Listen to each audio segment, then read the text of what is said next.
श्री आशा रामायण कथामृत का हम सभी श्रवण मनन चिंतन करेंगे। कल नहीं हुआ था, इसलिए आज हम इसका चिंतन मनन करेंगे।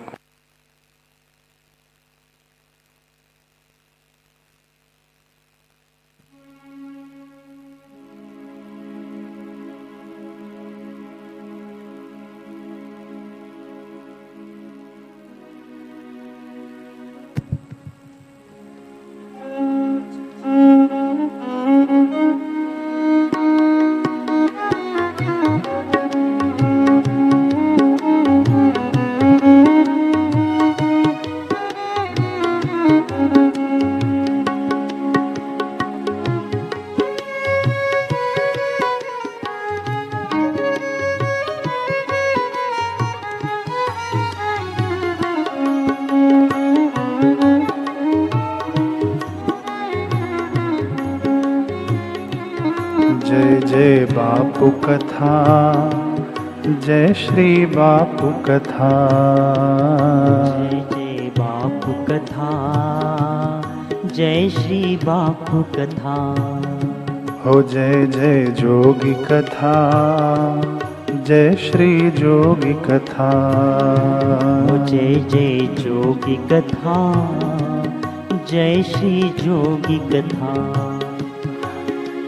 कथा श्रवण कर मिट जाती है, कथा श्रवण कर मिट जाती है, कथा श्रवण कर मिट जाती है। कथा श्रवण कर मिट जाती है। 100 जन्म जन्म की व्यथा। जय जय बापू कथा, जय श्री जोगी कथा। जय जय बापू कथा, जय जय जोगी कथा।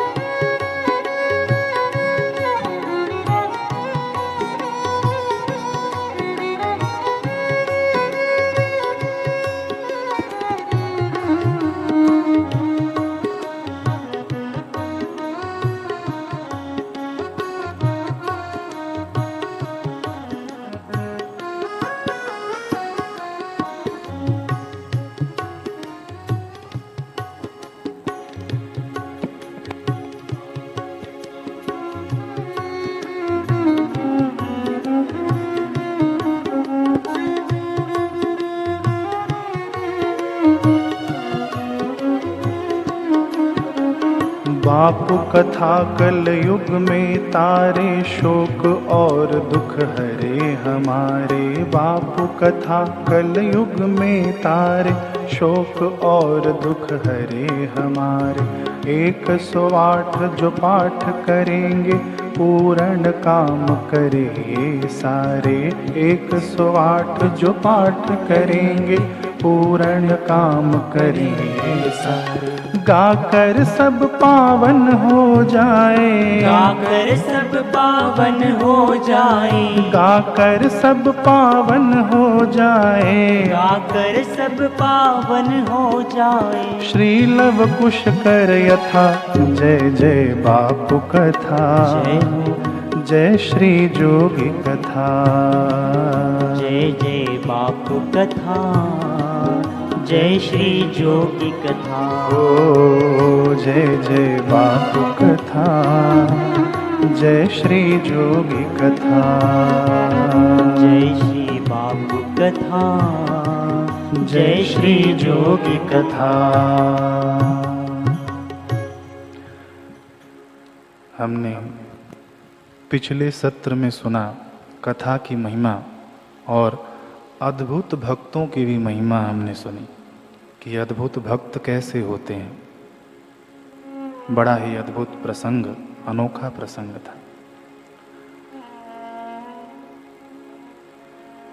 उसमें हमने सुना कि शिव जी सती माता को लेकर जाते हैं अपने गुरुदेव की कथा सुनने के लिए। सती जी का मन नहीं लगता। उन्होंने देखा कि कुंभज मुनि ने प्रणाम, अगस्त्य मुनि ने प्रणाम कर दिया शिव जी को, तो ये क्या कथा सुनाएंगे। तो गोस्वामी तुलसीदास जी ने बड़ा सुंदर वर्णन किया वहाँ पर कि कथा तो शिव जी ने सुनी, बाकी सती जी का कहीं नाम नहीं आया। पहले सती जी आती हैं शिव जी के साथ, तो कहा कि संग सती जग जननी भवानी, उपाधि लेकर आती हैं। और जब जाते हैं तो वहाँ पर गोस्वामी तुलसीदास जी कहते हैं कि चले भवन संग दक्ष कुमारी। यहाँ पर ना जगत जननी कहते हैं ना सती कहते हैं। गोस्वामी तुलसीदास जी सीधा कि शिव जी के साथ कौन जा रही हैं, कि दक्ष कुमारी जा रही हैं, दक्ष की बेटी जा रही हैं। ये हमने महात्मा के प्रसंग में ये सब सुना। अब श्री आशा रामायण जी की पहली पंक्ति दोहा के रूप में गुरु चरण रज शीश धरी, 2 लाइन हम लोग गाएंगे, फिर उसके बाद व्याख्या पर आएंगे। गुरु चरण रज शीश धरी, हृदय रूप विचार, श्री आशा रामायण कहूँ वेदांत को सार। धर्म कामार्थ मोक्ष दे, रोग शोक संहार, भजे जो भक्ति भाव से, शीघ्र हो बेड़ा पार। श्री आशा रामायण जी की पहली पंक्ति गुरु चरण रज शीश धर, हृदय रूप विचार।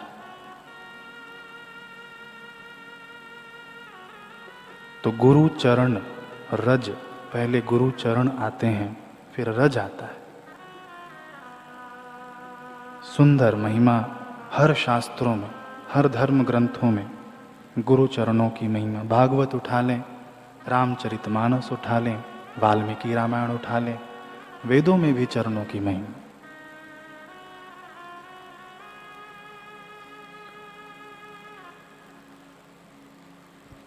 विभीषण जी समझाते हैं रावण को कि राम जी अवतार हैं, उनसे बैर मत रखो। सीता जी का अपहरण करके आपने बहुत गलत किया। तो रावण क्रोधित हो जाता है। मम पुर बसी तपसिन पर प्रीति, मेरे ही राज्य में बैठकर तू तपस्वियों पर प्रीति करता है। 60 मिलो जाए तिन्ही कहूँ नीति, 60 यहाँ से चले जा और उन्हीं को अपनी नीति समझा। अस कही किन्हीं से चरण प्रहार, ऐसे कहकर रावण ने विभीषण जी को चरण से प्रहार कर दिया, अपने चरणों से मार दिया। जा दुष्ट, निकल जा यहां से। देखिए चरण यहां पर रावण के लगे हैं।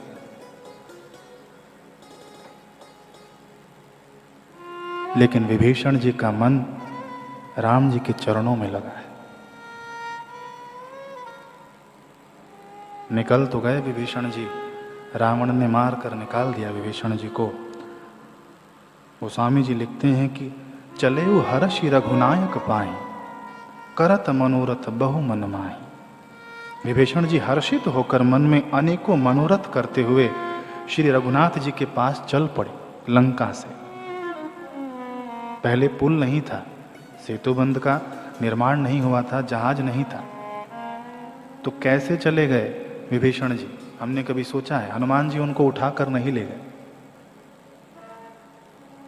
प्रसंग तो हमने सुना है कि विभीषण जी राम जी के चरणों में पहुंचे, लेकिन कैसे पहुंचे? रावण का लात लगा, संसार का लात लगा।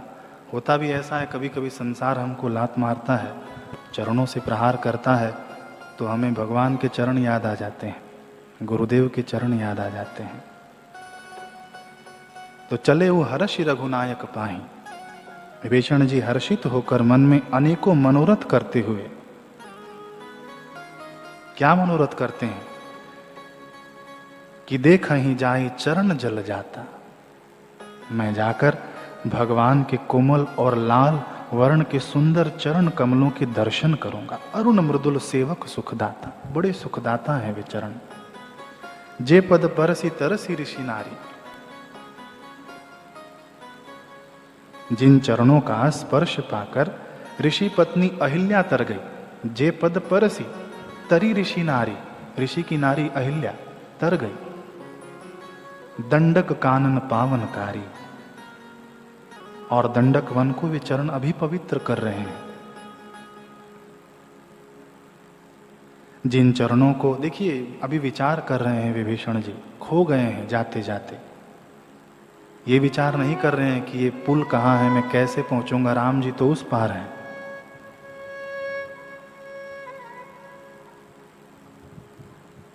चरणों का ध्यान कर रहे हैं कि जिन चरणों को जानकी जी ने हृदय में धारण कर रखा है। जे पद जनक सुता उरलाया,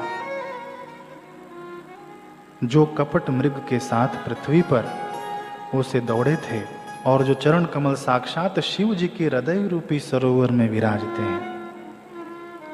मेरा अहो भाग्य है कि मैं उन्हीं चरणों में जा रहा हूं, उन्हीं चरणों के मैं दर्शन करूंगा।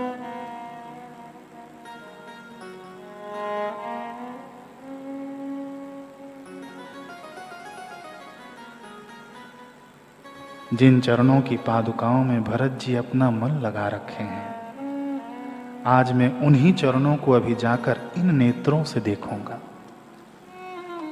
यही विधि करत सब प्रेम विचारा, सब प्रेम विचार कर रहे हैं विभीषण जी। आयहु सपदि सिंधु एहि पारा, विचार करते करते शीघ्र ही समुद्र के इस पार आ गए। चिंतन करते करते, बड़ा सुंदर संकेत है यहाँ पर कि जब संसार लात मारे, दशानंद यानी 10 इंद्रियां ही हमारी दुश्मन होकर बैठी हैं, और उन्हीं से हम लात खाते रहते हैं। ये 10 इंद्रियां हमें गिराने का ही काम करती हैं। 10 इंद्रियां हमें लात मारती हैं, लेकिन जब हमारा चिंतन, हमारा मन लग जाए गुरुदेव के चरणों में, तो यही विधि करत सब प्रेम विचारा। गुरुदेव के चरणों का चिंतन करते करते आयहु सपधि सिंधु एहि पारा, शीघ्र ही समुद्र के इस पारा। यहां कोई वर्णन नहीं है कि किसी पुल से आए हैं, या हनुमान जी उठाकर लाए हैं, या किसी जहाज से आए हैं। नहीं, सिर्फ चरणों का ध्यान करते करते सिंधु को पार कर गया। बड़ा सुंदर संकेत। गुरुदेव के चरणों का हम ध्यान करें, भगवत स्वरूप गुरुदेव का हम ध्यान करें, भव सिंधु पार हो जाएंगे। विभीषण जी के प्रसंग से सुंदर संकेत निकल कर आता है।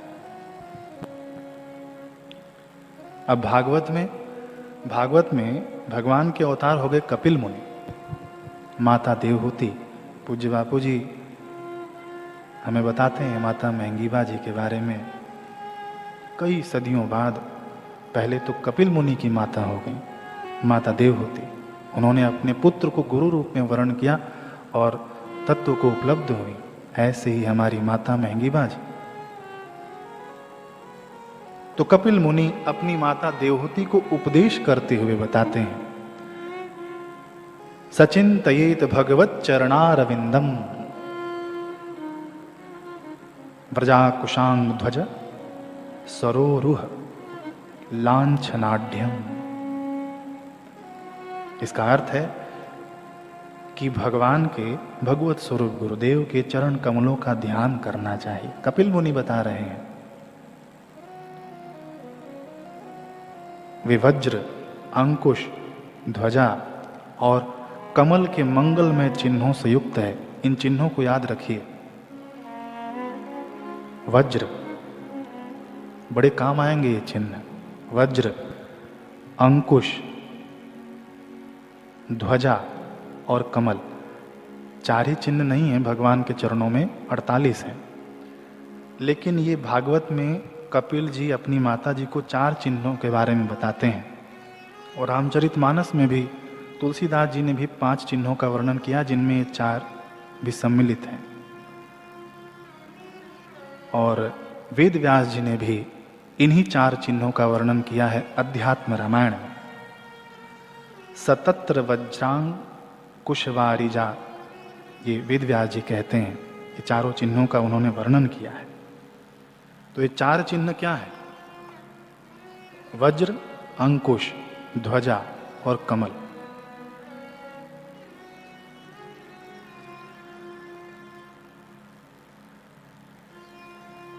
वज्र, हर ग्रंथों में 4 चिन्ह, हर नहीं, जितने भी ग्रंथों के नाम लिए गए उनमें 4 चिन्हों का मुख्य रूप से वर्णन क्यों कहा गया है?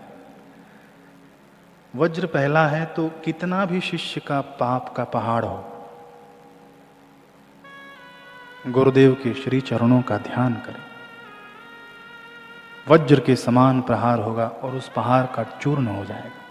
अखंडानंद जी वर्णन करते हैं कि वज्र के, गुरुदेव के श्री चरणों में जो चिन्ह है वज्र का, उसका। और अंकुश,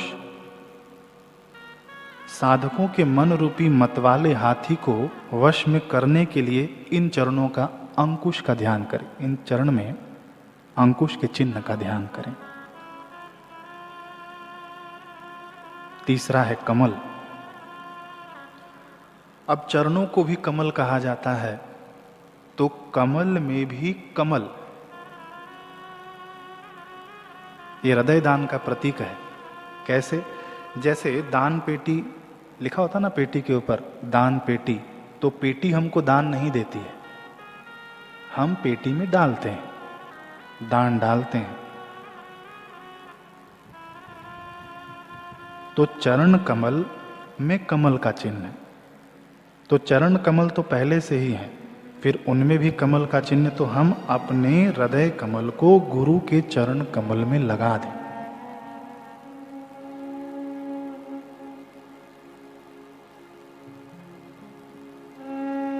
अपने हृदय कमल को गुरुदेव के श्री चरणों में, चरण कमल में लगा दें। ये कमल का प्रतीक। चौथा चिन्ह है, महापुरुष बता रहे हैं, वेद व्यास जी, कपिल मुनि जो भगवान के अवतार हैं, गोस्वामी तुलसीदास जी, चौथा चिन्ह बताते हैं ध्वजा। जैसे युद्ध चलता है तो जो परास्त हो जाता है उसकी ध्वजा नीचे उतार दी जाती है युद्ध के क्षेत्र में, मैदान में। और जब ध्वजा उतरती है तो जो युद्ध तो दोनों सैनिकों की तरफ से होता है, तो जिस तरफ का ध्वजा उतरता है उस तरफ के सैनिक हताश हो जाते हैं, निराश हो जाते हैं। अब समझ जाते हैं कि हमारी पराजय हो गई, हतोत्साहित हो जाते हैं। और दूसरी ओर जिस ओर राजा की ध्वजा बुलंद होती है वहां उत्साह हो जाता है। तो गुरुदेव के चरणों में ध्वजा का चिन्ह हमारे मनोबल को पुष्ट करता है, हमें बुलंदी की ओर इंगित करता है।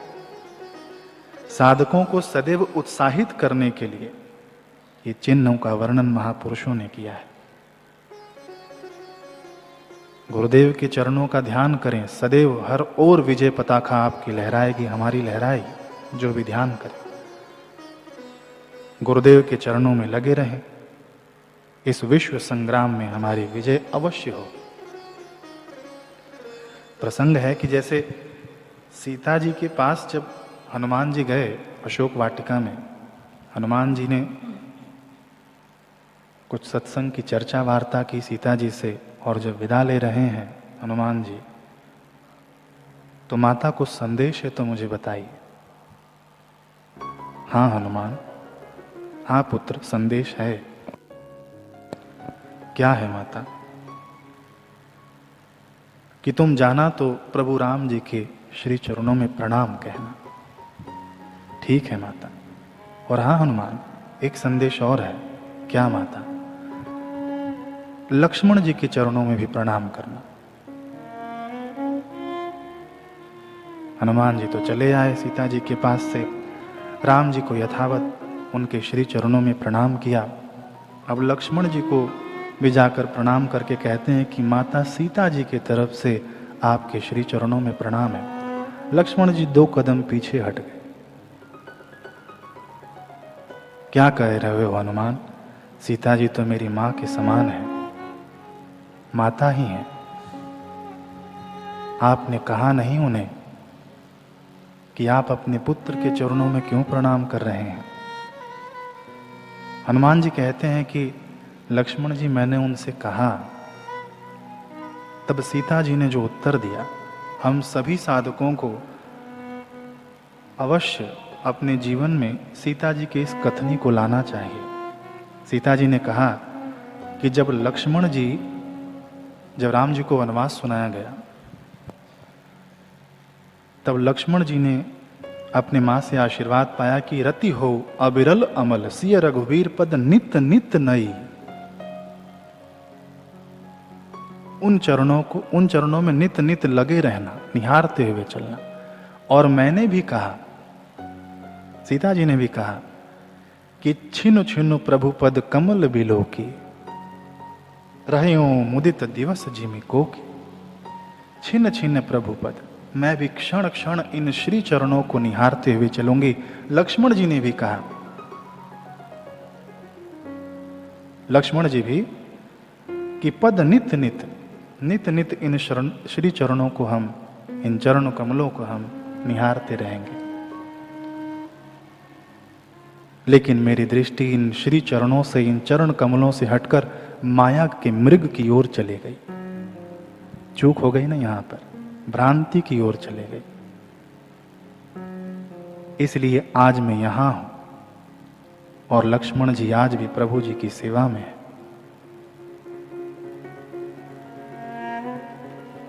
हमारी दृष्टि माया की ओर न हो, इन श्री चरणों की ओर। श्री आशा रामायण जी की पहली पंक्ति, गुरु चरण। अभी रज की व्याख्या बाकी है, गुरु चरण हम पहले समझ लें।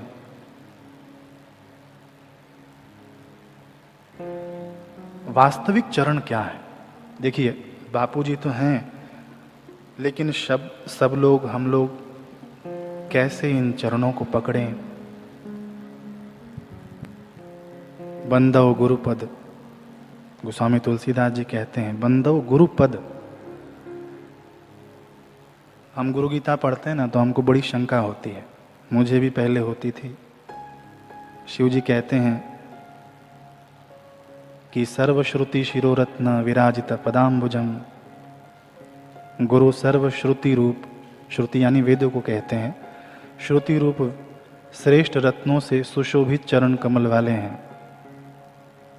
तो शंका तो होगी ही, सर्वश्रुति रूप सारे वेदों को रत्न बना दिया जाए तो उससे सुशोभित चरण कमल वाले हैं और वेदांत के अर्थों की प्रवक्ता हैं। शोषणम पाप पंकस्य दीपनम ज्ञान तेजस। अब ये गुरुदेव के चरणामृत पाप रूपी कीचड़ का सम्यक शोषक है। अब चरणामृत तो हम यहाँ से लेते हैं स्थूल रूप से, कोई शंका नहीं कि इस संसार रूपी कीचड़ से निकालने वाले हैं चरणामृत, लेकिन हम ऐसे बाह्य दृष्टि से देखें तो शंकास्पद लगता ही है कि गुरुदेव के चरणामृत पाप रूप कीचड़ का सम्यक शोषक है, ज्ञान तेज का सम्यक उद्दीपक है। जब इन श्री चरणों से ही कार्य हो जा रहा है तो गुरुदेव को सत्संग करने की क्या जरूरत है?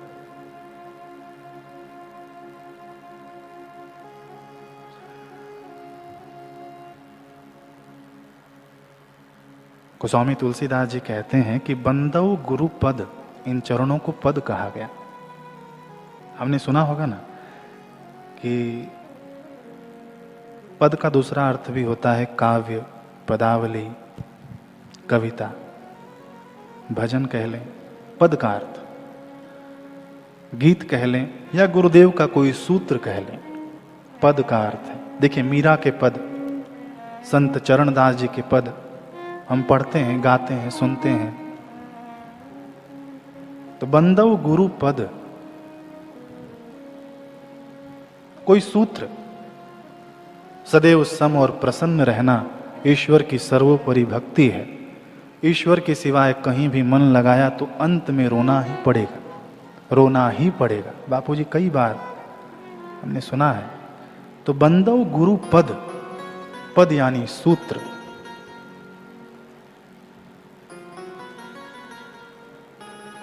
देखिए, चरणों की व्याख्या है, चरणों को पद कहते हैं, आध्यात्मिक विश्लेषण है ये। बंधो गुरुपद, और इसी को गंगा सती ने भी अपने पदों में गाया। सदगुरु वचनों ना आओ अधिकारी पाण भाई। वचनों में कैसे आएंगे? ये गुरु पद में आना हुआ पाण भाई, गंगा सती के भजन में आता है। तो गुरु के वचन यह पद है।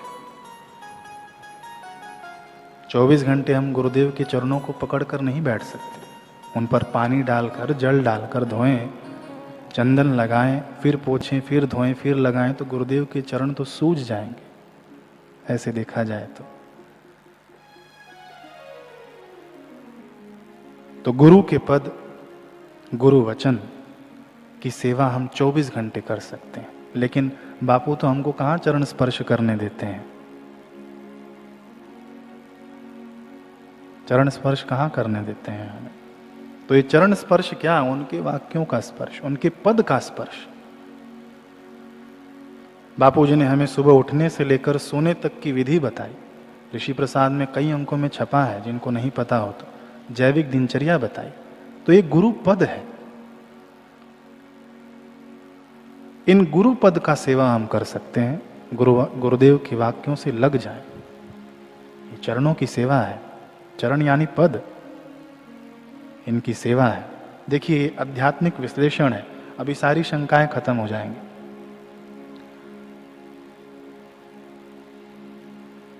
गुरु नानक देव जी कहते हैं कि गुरु की वाणी, वाणी विच अमृत सार, वाणी विच अमृत सार। वाणी, गुरुपद, पद और वाणी एक ही बात है। और वाणी विच अमृत सार, गुरु वक्त्र स्थितम ब्रह्म, शिव जी ने भी यही कहा। अब इस बात का हम ध्यान रखें, गुरु की वाणी, वाणी विच अमृत सार। अब हम गुरु गीता के श्लोक पर आते हैं कि सर्वश्रुति शिरोरत्न विराजित पदाम्बुजम। गुरुदेव सर्वश्रुति रूप श्रेष्ठ रत्नों से सुशोभित चरण कमल वाले हैं। तो गुरुदेव का जो पद है, यानी गुरुदेव का जो गीत है, गुरुदेव का जो वाक्य है, जिसे हम पद कह रहे हैं, ये सर्वश्रुति रूप रत्नों से सुशोभित है। सारी शंकाएं खत्म, और वेदांत के अर्थों के प्रवक्ता है ये पद, गुरु के वाक्य। तो देहि ब्रह्म भवेद्यस्मात् त्वत्कृपार्थम वदामि तत् सर्व पाप विशुद्धात्मा श्री गुरु पाद सेवनात्। जिन गुरुदेव के पाद सेवन से मनुष्य सर्व पापों से विशुद्धात्मा होकर ब्रह्म रूप हो जाता है, तो इन वचनों के सेवन से ब्रह्म रूप हो जाते हैं। शोषणम पाप पंकस्य, बिल्कुल सही है। दीपनम ज्ञान तेजस, कैसे? इन चरण कमलों से शिव जी कह रहे हैं। तो चरण कमल यानी गुरु के पद, बंदौ गुरु पद, ये असली पद है। गुरुदेव का वाक्य, गुरुदेव का सूत्र, गुरुदेव के वचन, ये पद है। फिर शिव जी कहते हैं तत्पादम विष्णु पादम स्यात्। गुरुदेव के श्री चरण भगवान विष्णु के श्री चरण है। विष्णु के चरण इस लोक में भी हैं, ब्रह्मलोक को भी नाप लिया। और एक तीसरा जो है वो सिर पर है, शीश पर है, यानी भक्त का रक्षण करता है, इस लोक में भी, परलोक में भी और यहां भी। तत्पादम विष्णु पादम स्यात्। कितना अलौकिक ये शिव गीता है, गुरु गीता है।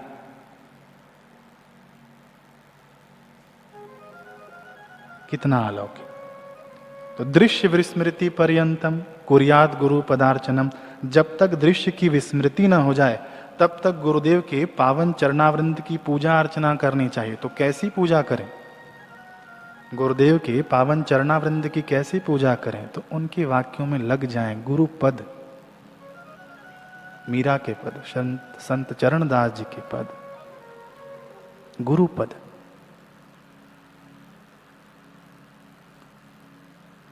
तादृश्यस्यैव कैवल्यम न च तद व्यतिरेकिणः। ऐसे करने वाले को ही कैवल्य पद की प्राप्ति होती है। किससे? ये गुरु पद से लग जाने से कैवल्य पद की प्राप्ति होती है। शिव जी कह रहे हैं।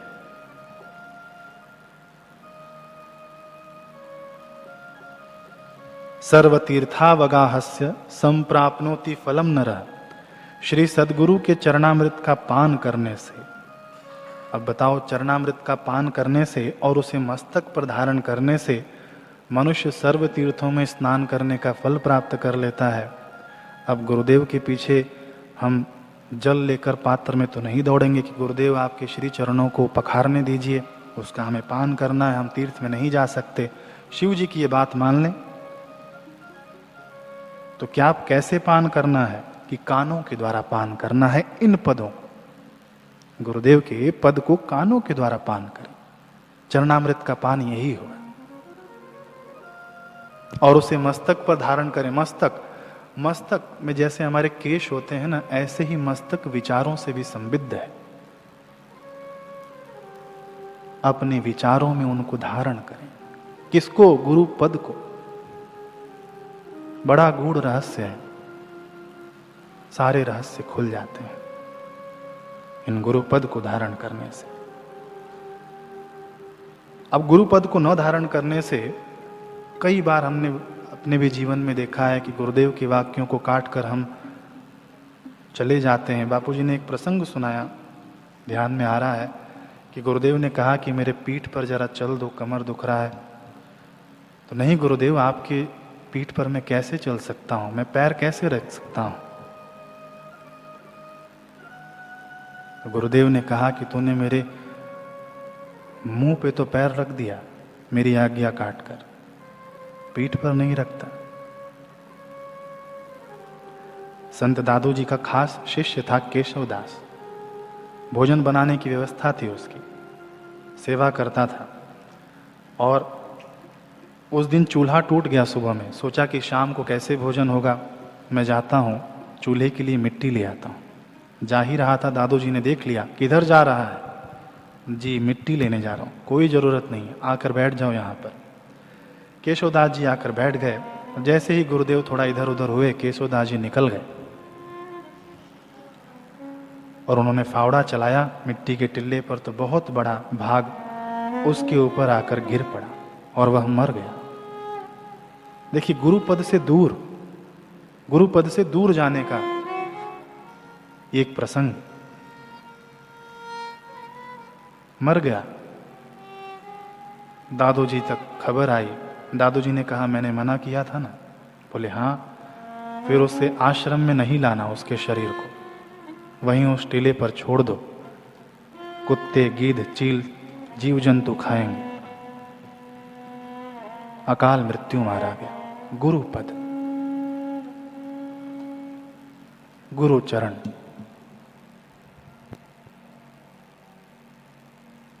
एक सुंदर भजन के साथ आज का पूर्णाहुति करेंगे।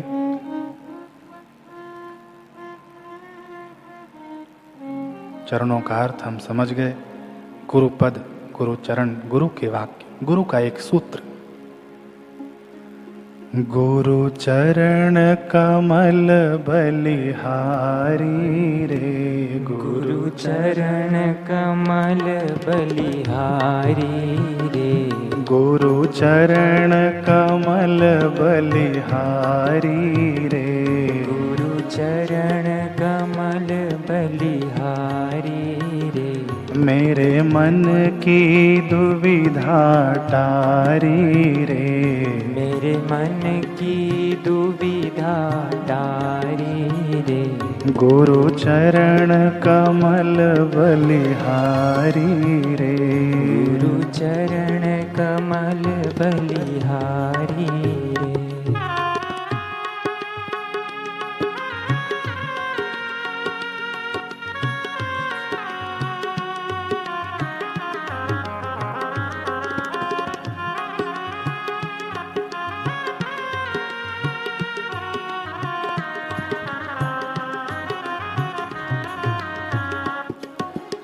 भवसागर में नीर अपारा, भवसागर में नीर अपारा, डूब रहा नहीं मिले किनारा, डूब रहा नहीं मिले किनारा।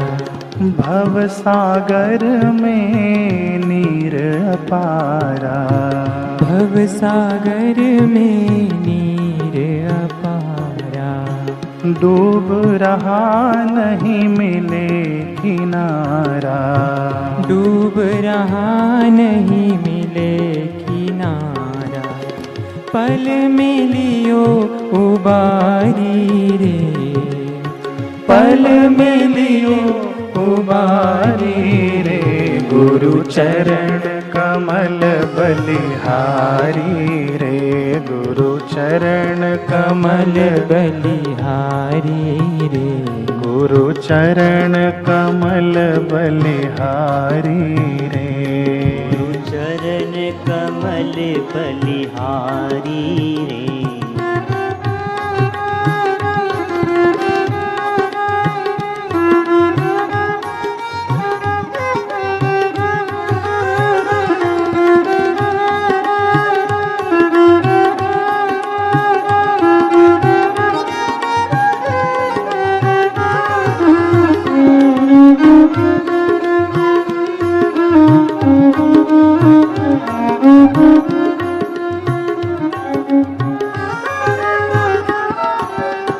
काम क्रोध मद लोभ लुटेरे, काम क्रोध मद लोभ लुटेरे। जन्म जन्म के बैरी मेरे, जन्म जन्म के बैरी मेरे। काम क्रोध मद लोभ लुटेरे, काम क्रोध मद लोभ लुटेरे। जन्म जन्म के बैरी मेरे, ओ जन्म जन्म के बैरी मेरे। सबको दिन हमारी रे, ओ सबको दीना मारी रे। गुरु चरण कमल बलिहारी रे, गुरु चरण कमल बलिहारी रे।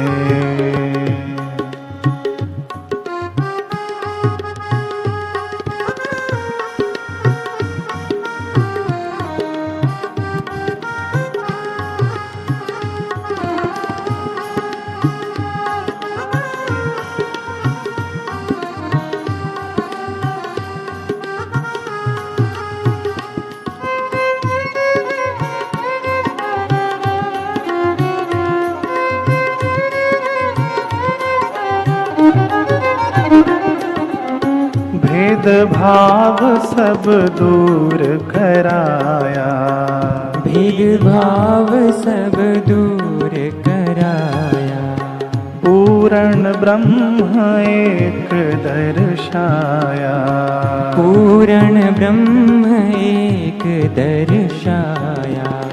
भेद भाव सब दूर कराया, भेद भाव सब दूर कराया। पूर्ण ब्रह्म एक दर्शाया, पूर्ण ब्रह्म एक दर्शाया। घट घट ज्योति निहारी रे, हो घट घट ज्योति निहारी रे। गुरु चरण कमल बलिहारी रे, गुरु चरण कमल बलिहारी रे, गुरु चरण कमल बलिहारी रे। गुरु चरण कमल बलिहारी रे। श्री सद्गुरुदेव भगवान की जय।